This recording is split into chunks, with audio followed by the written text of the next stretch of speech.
Since I was a little girl, I have always had a deep relationship with God.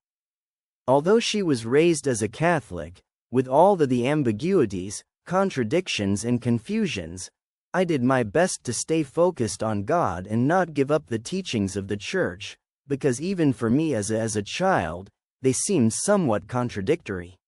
During my years I made a conscious decision to devote myself more to my faith.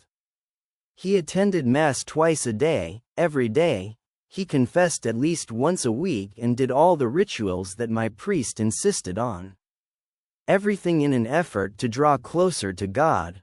The Church did not respond to all the important questions in life. Who am I? Who and what is God? Why am I here? And what must be my relationship with this higher being who created the universe? How should I live my life? What is my model and how should I follow him? Why God needs to have a son now when he was alone in the creation of everything and didn't need a partner or intercessor before? My priest he was able to answer my questions, as well as affirm that I must have faith and that not everything had to make sense, as long as my faith was strong enough. That didn't satisfy me, and when I finished high school I left the Church and began a search to find the way, the belief and the religion correct. I investigated various religions in an effort to get me started, to get rid of the inner emptiness. I practiced Hinduism, Taoism, Zen Buddhism, and in recent years I even tried white magic. Most of the people may think it's crazy, but understand that you were really looking for it, but they all left a void and never seemed to fit in. So one day my sister came to see me, and what I saw surprised me. She entered the house with a very long and was covered from head to toe. Her hair was covered with an opaque scarf that covered her breasts and went just above her waist. After asking why was she dressed that way in the middle of summer, she explained that it was Muslim. Of all religions that I had researched, I never thought of investigating Islam, mainly because there was a lot of information available, but also because it carried a lot of stereotypes in my head that I have to deal with now with other people. I left my family and moved to California, still without a religion or a strong relationship with God. In the beginning, many of the stereotypes about Islam have prevented me from studying about this religion. At a certain point I gave up and I decided to go with the tide and not worry about it. I did this for 2 years, and though I had found love and become engaged to my passion of the ages from the university, something was still missing.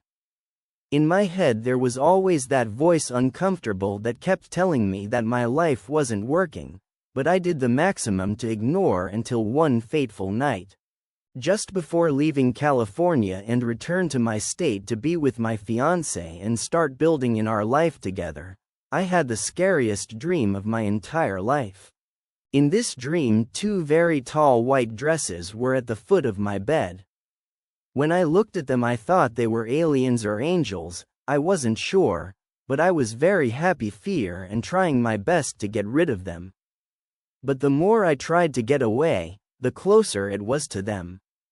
In the end I ended up on top of a very high mountain. High, with a sea below us red as blood and hot as lava. The 2 men pointed and instructed me to look out to sea. What I saw will stay with me until the day I die. The sea was full of naked people, spinning like meat being roasted in the fire, and they all cried out, "Help us, help us." Needless to say, I felt like I was getting a first-hand look at the hell and I was terrified. I told my fiancé about the dream and he laughed and said that I had a vivid imagination, but I couldn't ignore the dream so easily. When I returned to Michigan I found out that my other sister and my cousin had also embraced Islam during my absence. This made me curious and I asked my sister to give it to me a few books to read, and one of them was descriptions of hell. All that was in my dream, it was in this book. She was impressed, so I started reading continuously, going to lectures and asking questions, and the more I learned about the Islam, but my head and heart told me that this was what I had been looking for all this time. I had made the decision to embrace Islam, but I had a small problem: my fiancé. He was determined not to become Muslim, and I had to choose between the man I loved and do what I knew in my heart that it was right. God says that if you truly believe in Him and in His messenger, may God be pleased with him, He will test him, and that was my test. Despite the enormous pain it caused me at the time, I chose the Islam. That was almost 6 years ago, and God has since blessed me with a husband wonderful who loves Allah and His messenger, and a beautiful son. God tells everyone who truly want guidance that will lead them from darkness to light, and I know that's what He did for me.